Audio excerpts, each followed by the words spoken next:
దేవదాసి వ్యవస్థను ఎందుకు తీసేస్తాం? అది ఉంటది అంటే ఆమె కామ్ గా ఒక్క మాట ఏం చెప్పిందంటే, మేము ఈ అణగారిన జాతుల నుండి దేవదాసి వృత్తిని స్వీకరించము, మేము బయటికి వెళ్ళిపోతున్నామండి, మీ అగ్రవర్ణం వాళ్ళు బ్రాహ్మణులు మీరు దేవదాసీలుగా ఇప్పటి నుంచి ఉండండి అని ఒక నమస్కారం పెట్టి గౌరవంగా వెళ్ళిపోయి ఆడికి ఆ స్పీకర్ కు అక్కడ ఉన్న సభ్యులకు తలలు తిరిగిపోయి వెంటనే దాన్ని రద్దు చేశారు. అయితే ఈ మాట్లాడడానికి ముందు రాత్రి ఆమె పెరియార్ దగ్గరికి పోయి, అయ్యా ఇట్లాంటి డిస్కషన్ వచ్చింది, నన్ను ఏం చేయమంటారు అని ఆయనతో మాట్లాడితే ఆయన కొన్ని విషయాలు చెప్పుంటాడు, దాన్ని తీసుకొని ఆమె సాధించుకోవచ్చు. ఆ దేవదాసి అనే దానికి వేరు వేరు ప్రాంతాల్లో వేరు వేరు పేర్లు ఉన్నాయి, అది మీ అందరికి తెలిసినవే. ఇంకోటి చూడండి, ఇంత బలహీనుడిగా సమాజంలో జరిగే రేపులు శారీరక హింసలు ఆపలేకపోతున్నావు, శక్తివంతుడు కదా మరి దేవుడు అనేవాడు, ఇంత శక్తి ఉండి ఏం లాభం? ఇంత హింసలు అవుతున్నాయి, కొట్టుకు చేస్తున్నారు, రేపులు జరుగుతున్నాయి, హింసిస్తున్నారు. ఇంకొక ప్రశ్న, నువ్వేమైనా మూర్ఖుడిగా? ప్రపంచంలో ఇంత ముద్ద దొరకని పేదలు కోట్లలో ఉంటే నువ్వేమిటి పాలు నెయ్యి అన్నం అన్నిటికి అన్ని నదుల్లో పారబోయిస్తున్నావు? వేస్ట్ కదా. నువ్వేమైనా చెవిటి వాడువా?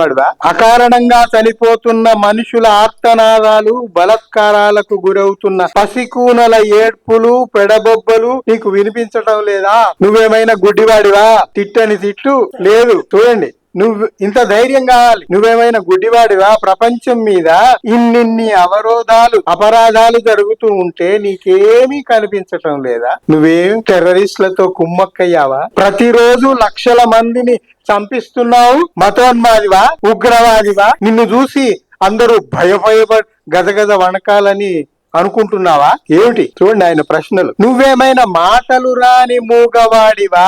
ఎందుకంటే ఏ విషయం గురించి ఒక్క మాట మాట్లాడవు. ఇక్కడ కోట్ల మంది కోట్ల ప్రశ్నలు సంధిస్తుంటే నువ్వు నోరు విప్పి ఒక్క మాట చెప్పవు, దేనికి సమాధానం చెప్పవు? నువ్వేమిటి అవినీతిలో అంతగా కూరుకుపోయావా? పేద సాధలకు ఎప్పుడైనా ఏమైనా చేశావా? పైగా వాడు చెమటోడ్చి కష్టపడి తెచ్చిన డబ్బు నీ హుండీలో వేయించుకుంటున్నావు, సిగ్గుండాలి కదా. వాడికి తిండి లేక కష్టపడి 4 డబ్బులు ఆ రోజుకు ఆ పూటకు సంపాదించుకొని తెచ్చుకుని అక్కడ కనబడగానే అందులో వేసి వస్తాడు కదా. నీకేమీ అనిపించటం లేదా వాళ్ళు అట్లా వేస్తుంటే? అయితే చివరికి మనం చెప్పేది ఏమిటంటే, దేవుడు ఎలాగూ సమాధానాలు ఇవ్వలేడు, అది అందరికీ తెలుసు. మనం ప్రశ్నించేది ఏమిటి అంటే, మరి దేవుడికి వకాల్తా పుచ్చుకొని ప్రచారం చేస్తూ మూఢనమ్మకాల్లో ముందున్న కొంతమంది ఎవరైతే ఉన్నారో వాళ్ళైనా ముందుకొచ్చి ఈ ప్రశ్నలకు జవాబులు చెప్పాలి కదా.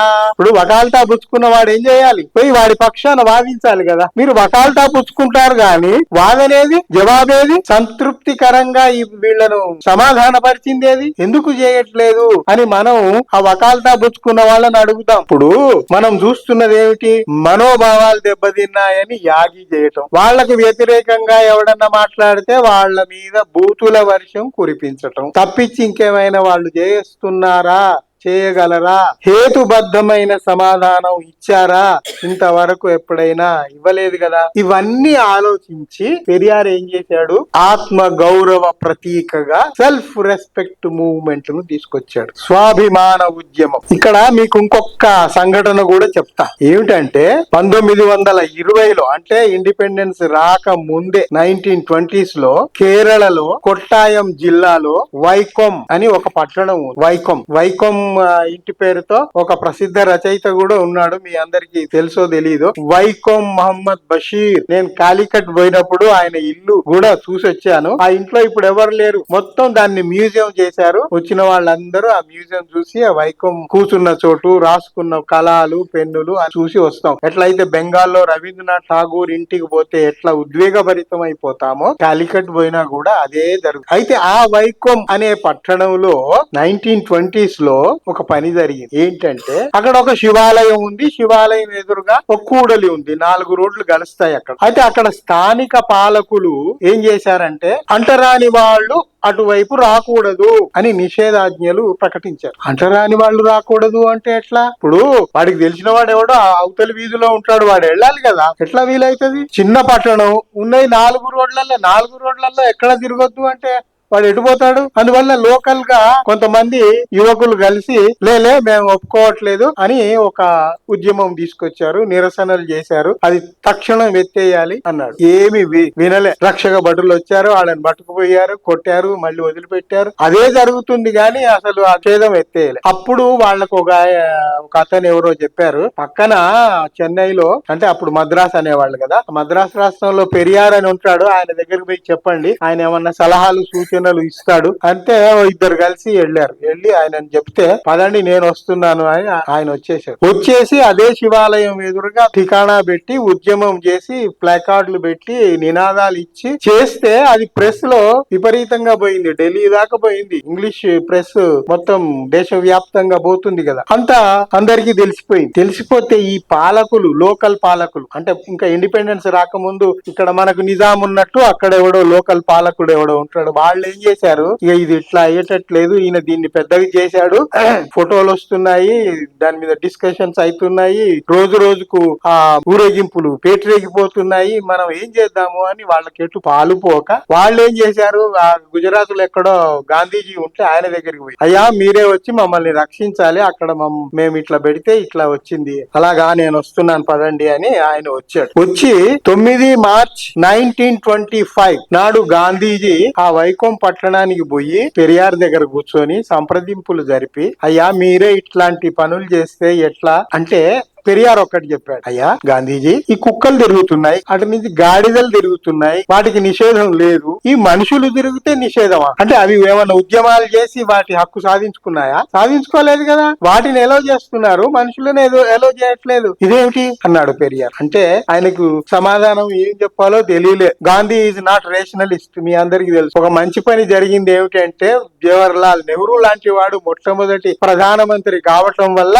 సైంటిఫిక్ టెంపర్ తోటి కొంత అభివృద్ధి జరిగింది ఈ దేశంలో, అది మీ అందరికి తెలుసు. ఇప్పుడున్న ప్రభుత్వమే గనక అప్పుడు వస్తే మనము ఎట్లా ఉండేదో పరిస్థితి. అయితే గాంధీజీ ఇంకొక మాట అన్నాడు, ఆయన దగ్గరికి పిలిచి చెవులో, పెరియార్ గారు ఇప్పుడు ఈ వీధిలో నడుస్తామంటారు, రేపు పొద్దున గుళ్ళోకి కూడా వస్తామంటారు, అప్పుడు ఎట్లా చూడండి ప్రశ్న, అంటే గుళ్ళోకి రాకూడదని. ఆయన కోపం వచ్చి, గాంధీజీ స్వాతంత్ర పోరాట యోధుడు ఏమో నాకు తెలియదు గాని దళిత వ్యతిరేకి అని స్టేట్మెంట్ ఇచ్చాడు. గాంధీజీ నేపథ్యం ఏమిటంటే, ఆయన కుటుంబానికి జైనుల యొక్క సంబంధాలు ఉండేవి. తర్వాత ఈయన బ్రిటన్ లో ఉన్నప్పుడు ఒక భగవద్గీత ఇంగ్లీష్ లో దొరికితే అది చదువుకున్నాడు, దాంతో ప్రభావితం అయిపోయాడు. ఈశ్వరు అల్లా తేరోనాం, ఈశ్వర్ అన్నాడు, అల్లా అన్నాడు, తేరోనాం. ఆయన ఉద్దేశం ఏమిటి అంటే, ఇప్పుడు మనం కొట్లాడుకోవద్దు, మనం అందరం కలిసి ఆ ముందు బ్రిటిష్ వాడిని బయటికి పంపించాలి, ఆయన టార్గెట్ అది. అందుకే మన గోరా దగ్గరికి కూడా వచ్చి, ఇగో నీ దారి ఇటు, నా దారి ఇటు, అయినా కూడా మనం ఇద్దరం కలిసి స్వాతంత్ర పోరాటంలో ఎందుకు పాల్గొవద్దు అంటే, ఎస్ నేను వస్తా అని గోరా వచ్చి పాల్గొన్నాడు. సో అప్పుడు ఆయన పరిమితం ఏమిటి అంటే ఆ బ్రిటిష్ వ్యతిరేకం, స్వాతంత్రం, సమానం. ఇప్పుడు ఇదేమైపోయింది, ఇందులో తేడాలు, ఈక్వాలిటీ, సమానత్వం కోసం పోరాటం కదా. అందువల్ల ఇవన్నీ కొన్ని సంఘటనలు జరిగినందువల్ల పెరియార్కు ఒళ్ళు మండి కాంగ్రెస్ లో ఉండేవాడు కొంతకాలము, బయటకు వచ్చేసి జస్టిస్ పార్టీ అని పెట్టి, తర్వాత దాన్ని ద్రవిడ జగం అని మార్చి ఆయన కార్యక్రమాలు ఆయన చేస్తూనే ఉన్నాడు. ఆయన ఇంకొక ముఖ్యమైన విషయం ఏంటి అంటే, నా చిన్నప్పుడు చూశాను నేను, ఆయన మొట్టమొదటి చిత్రం ఏం చూశానంటే, ఆ వినాయకుడి విగ్రహాన్ని రోడ్డు మీద వేసి పగలగొడుతున్నాడు. నాకు అర్థం కాలేదు, I was in middle school, చిన్నవాడిని. అరే ఇళ్లలో పెట్టి పూజిస్తారు గాని ఇట్లా ఈయన పగలగొడుతున్నాడు ఏంటి, నాకేం అర్థం కాలే ఆ వయసులో. తర్వాత నాకేదో ఇంట్రెస్టింగ్ అనిపించి కొంచెం పెరుగుతున్నా కొద్దీ తెలుసుకుందామని ఉత్సాహం పెరిగి, అయితే దాని మీద కూడా ఒక కేసు అయింది, చెప్తాను. ఈయన ఏం చేశాడంటే, దేవుళ్ళ పటాల క్యాలెండర్లు, చిత్రాలు ఎక్కడుంటే అక్కడ పోయి వాటిని చింపేయటం, తర్వాత విగ్రహాలు, బొమ్మలు ఏమున్నా వాటిని తీసుకుపోయి రోడ్డు మీద వేసి పగలగొట్టడం. ఆయన ఏం చెప్పేవాడు జనాలకు, ఇట్లా రోడ్డు మీద వేసి పగలగొడితే కనీసం గుంతలైనా పూడ్చుకుపోతాయి, రోడ్లు సాఫ్ అయిపోతాయి, ఎందుకు ఆడ పనికి రాకుండా అక్కడ పెట్టుకున్నారు అంటే, ఈ మనోభావాలు దెబ్బతిన్న వాళ్ళు ఉండరు కదా, వాళ్ళు పోయి మళ్ళీ హైకోర్టులో కేసేసి కేసేస్తే ఈయనను పిలిచారు, పిలిస్తే పోయాడు. జడ్జి ముందు పోయి, అయ్యా వీళ్ళందరూ పూజలు చేస్తారు, అది వాళ్ళ ఇష్టం, నేను చెయ్యను, ఇది నా ఇష్టం. అయితే వాళ్ళు చేసి ఏం చేస్తున్నారు, తీసుకుపోయి నదులలో చెరువులలో పడేస్తున్నారు, నిమజ్జనం అంటున్నారు. దాని వల్ల కాలుష్యం పెరుగుతుంది కదా, పర్యావరణానికి ప్రమాదం జరుగుతుంది కదా. ఆ పర్యావరణానికి ప్రమాదం జరగకుండా నేను ఒక ఉపాయం కనుక్కున్నాను. ఇప్పుడు ఏదైనా డిస్మాంటిల్ చేయటమే. నేను పగలగొట్టినా అది మట్టిలో మట్టిగా కలిసిపోతుంది. మీరు అక్కడ నీటిలలో వేస్తారు, అది నాని నీటిలలో కలుస్తుంది. దానికి దీనికి ఏమి తేడా లేదండి అని ధైర్యంగా జడ్జి ముందు చెప్తే ఆయన శబాష్ అనుకొని ఆ కేసు కొట్టేసి ఒక నమస్కారం పెట్టి వెళ్ళరండి అన్నాడు. That is Periyar. అది పెరియార్ అంటే. ఈ ఉద్యమంలో చేస్తూ ఆయన నవంబర్ 26ను కుల వ్యతిరేక దినంగా ప్రకటించాడు. తర్వాత స్త్రీ స్వేచ్ఛ కోసం ఆయన చాలా పోరాడాడు. స్త్రీలందరికీ ఆయన ఏం చెప్పాడంటే, మీరు మీ భర్తల్ని దైవ స్వరూపులుగా భావిస్తున్నంత కాలం మీకు స్వేచ్ఛ లభించదు. మీరు వారిని తోటి మానవులుగా గౌరవించగలిగితే చాలు. వాళ్ళు మిమ్మల్నైనా మీరు వాళ్ళనైనా ఒకరినొకరు మనుషులం అన్న భావంతో గౌరవించుకుంటే చాలు, ప్రేమలు చూపించుకుంటే చాలు అని స్త్రీ విద్య కోసం, స్త్రీ స్వేచ్ఛ కోసం అన్ని రంగాల్లో వాళ్లను ముందుకు తేవటానికి అహోరహాలు కష్టపడితే 1938 చూడండి, స్వాతంత్రం రాక పూర్వం బ్రిటిష్ గవర్నమెంట్ ఉన్నప్పుడే 1938లో 12 నవంబర్ నాడు మద్రాసులో 5,000 మంది మహిళలు ఒక్క చోట పోగై ఈయన ఈవి రామస్వామి గారిని సగౌరవంగా ఆహ్వానించి ఒక సభ జరిపి ఆయనకు పెరియార్ అనే బిరుదును ప్రదానం. ఇది ఏ గవర్నమెంట్ ఇచ్చిన బిరుదు కాదు, ప్రజలు ఇచ్చింది, ముఖ్యంగా మహిళలు. పెరియార్ అంటే ఎండిపోకుండా నిరంతరం ప్రవహించే ప్రవాహం అని అర్థం, జీవనది అని అర్థం. నువ్వు అట్లాంటి వాడివి నాయనా, నీ ఉద్యమము, నీ స్ఫూర్తి అంత మహోన్నతంగా ఉంది, అందువల్ల నువ్వు పెరియారు. ఆ ఈవి రామస్వామి నాయకర్ అనేది ఆయన ఎప్పుడో వదిలేశాడు, ఆ పేరు కూడా వదిలేశాడు.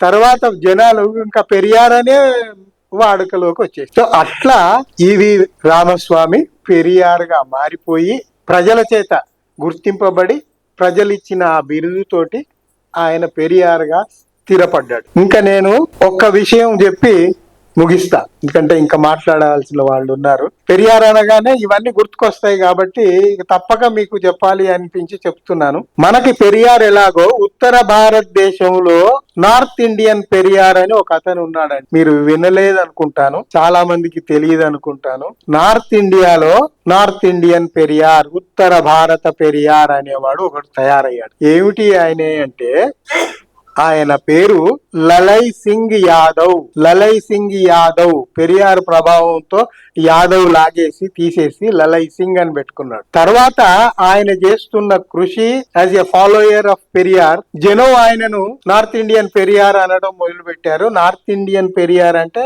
ఉత్తర భారత రాష్ట్రాల్లో బాగా తెలుసు. ఈయన గురించి ఎందుకు చెప్తున్నానంటే, చూడండి ఎన్ని కష్టాలు పడ్డారు వీళ్ళు. పెరియార్ ఒకసారి ఆ ఉత్తర భారతదేశానికి ఏదో పర్యటనకు పోయినప్పుడు ఇతను వచ్చాడు, కుర్రోడు వీడు. ఈ లలై సింగ్ అనేవాడు వచ్చి పెరియార్ ను కలిసి, అయ్యా మీ పుస్తకం నేను అనువాదం చేస్తాను హిందీలోకి అన్నాడు. ఏం పుస్తకం అది? కీ రామాయణం అంటే సచ్చీ రామాయణం అంటే వాస్తవ రామాయణం. వాస్తవ రామాయణం ఇదిరా, మీరు చదువుతున్నదంతా అభూత కల్పనలు, అది కాదు అని పెరియార్ ఒక పుస్తకం రాశాడు, కీ రామాయణం అని. దాన్ని మనవాడు ఈ లలై సింగ్ అనేవాడు హిందీలో సచ్చీ రామాయణ్ అని చేశాడు. అది పబ్లిష్ చేయడానికి అందరి గొడుకు పుట్టి ఎవ్వడు రాలే ముందుకు. ఇట్లా ఉందా మీ పని అని ఆయనకున్న 5 ఎకరాల పొలం అమ్మేసి ప్రెస్ పెట్టి, చూడండి ప్రెస్ పెట్టి ఊరి బయట ఒక 3 రూములు వేసుకున్నాడు. ఒక రూమ్ లో ప్రెస్, ఒక రూమ్ లో బుక్ షాప్, అది అశోకుడి పేరు మీద అశోక పుస్తకాలయ్య అని ఒక బుక్ స్టాల్. 3వ రూమ్ లో ఆయన వండుకొని తినడానికి, ఆయన ఉండటానికి నివాసం. అట్లా బతికాడు. చూడండి ఎంత కష్టపడ్డారు. అంత బతికి అంత చేస్తే అది బయటికి రాగానే ఈ మనువాదులందరూ కలిసి ఆ పుస్తకాలు ఎక్కడెక్కడ ఉన్నాయో అక్కడ జప్తు చేసేసి దాన్ని బహిష్కరించారు. బహిష్కరిస్తే నేను చేసిన తప్పేమిటి? ఇప్పుడు ఒరిజినల్ ఒకటి ఉంది, దక్షిణం నుంచి వచ్చింది, పెరియార్ రాశారు, దాన్ని అనువాదం చేశాను. నా అనువాదాన్ని ఎందుకు తీసేయటం? మరి అది దాన్ని ఏం చేస్తారు? ఈయన కోర్టుకు పోతే అంత బీదవాడు అంటే ఈ was a constable by profession. Constable ఉద్యోగము స్టేటస్ ఎంతో మీకు తెలుసు కదా. అంత మాత్రం ఉండి కూడా ఆ కొద్ది అమౌంట్ లో, అంటే కొంచెం పొలం అది ఉంటే అది అమ్ముకొని ప్రెస్ పెట్టాడు. తర్వాత ఎవడో కోర్టు వేస్తే ఈయన కూడా హైకోర్టుకు పోతే హైకోర్టులో పోయాడు. హైకోర్టు ఏం చెప్పిందంటే ఆ జప్తు చేసిన పుస్తకాలన్నీ ఆయనకి ఇవ్వండి. ఎందుకంటే ఆయన సొంతంగా రచన కాదు అది, పెరియార్ అనే ఆయన రాశాడు, దాన్ని అనువాదం చేశాను అంటున్నాడు. అందులో తప్పేముంది, ఇచ్చేసేయండి ఆయన అని కొట్టేసింది. ఈ యూపీ గవర్నమెంట్ కి ఏమన్నా బుద్ధి ఉండాలి కదా, రాలే. అదే కేసు అట్లాగే మళ్ళీ సుప్రీం కోర్టుకు పోయారు. మేము ఇట్లా ఆర్డర్ ఇచ్చినా కూడా మా ప్రభుత్వం మాకు వ్యతిరేకంగా హైకోర్టు ఇట్లా తీర్పు ఇచ్చిందండి, దీన్ని మేము సవాల్ చేస్తున్నామని మళ్ళీ సుప్రీం కోర్టు పోతే, వీడు ఇంత చిన్నవాడు ఏం చేసి మళ్ళీ లాయర్ని పెట్టుకొని మళ్ళీ పోవాలి కదా, పోయాడు.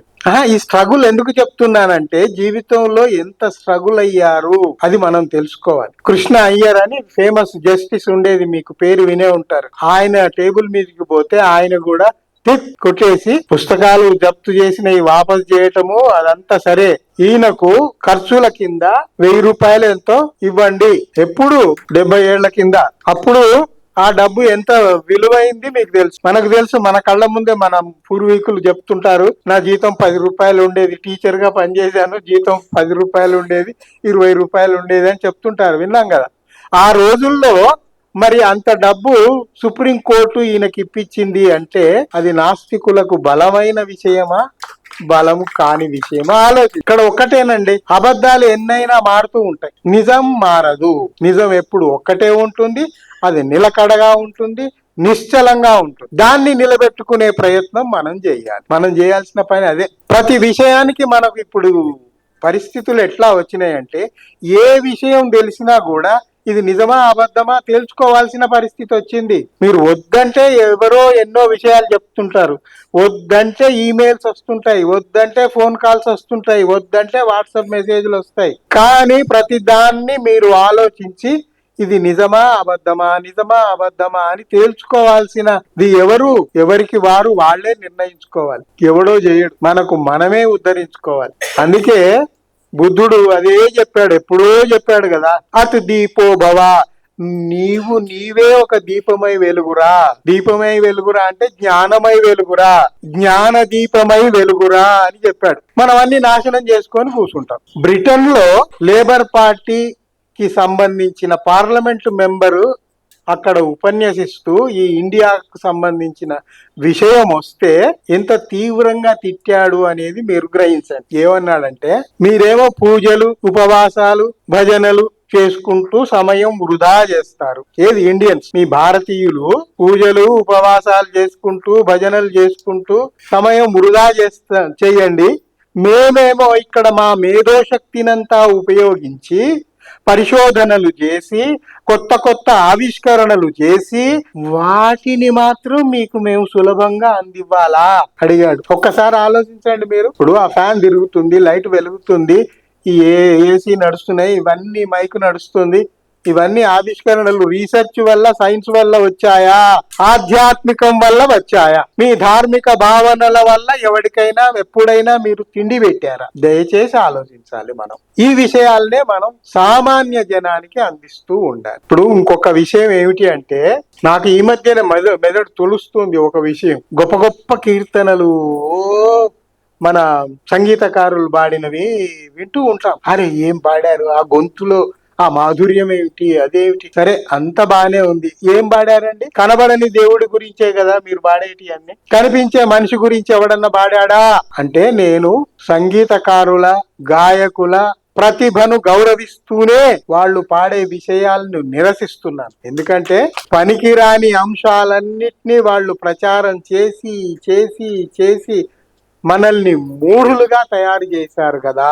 ఇంత మూఢత్వం మనకు అన్ని రకాలుగా మూఢనమ్మకాలతో కొన్ని వచ్చినాయి. మీరు ఒక డాన్స్ ప్రోగ్రాం పోండి, భరతనాట్యం కూచిపూడి అన్ని బాగానే ఉంటాయి, అవి మళ్ళీ దేవతలకు అనుసంధానించే ఉంటాయి కదా. వాటిని మనం మాన్పించాలి, మూఢనమ్మకాల్లో నుంచి బయటపడాలి, వాస్తవంలోకి రావాలి, నిజాల్ని నిగ్గుదేల్చాలి. అంటే అన్ని రకాలుగా మనం దైవ భావన నుంచి బయటపడితేనే, మానవుడి యొక్క విలువను ఔన్నత్యాన్ని గ్రహిస్తేనే దాన్ని నిలబెట్టడానికి మనం నిరంతరం పోరాడితేనే మనం సఫలీకృతులం అవుతాము. చివరగా ఒక్క మాట ఏం చెప్తానంటే, ప్రజలు నిజాన్ని మార్చలేరు, నిజమే ప్రజల్ని మారుస్తుంది. అంతే కదా. అందువల్ల మనం నిజాల్ని నిలబెడదాం. నిజమే ప్రజల్ని మారుస్తుంది కాబట్టి మనం నిజం వైపు నిలబెడదాం, నిజాన్ని నిలబెడదాం. దాన్ని వ్యాప్తి చేసే పనిలో మనం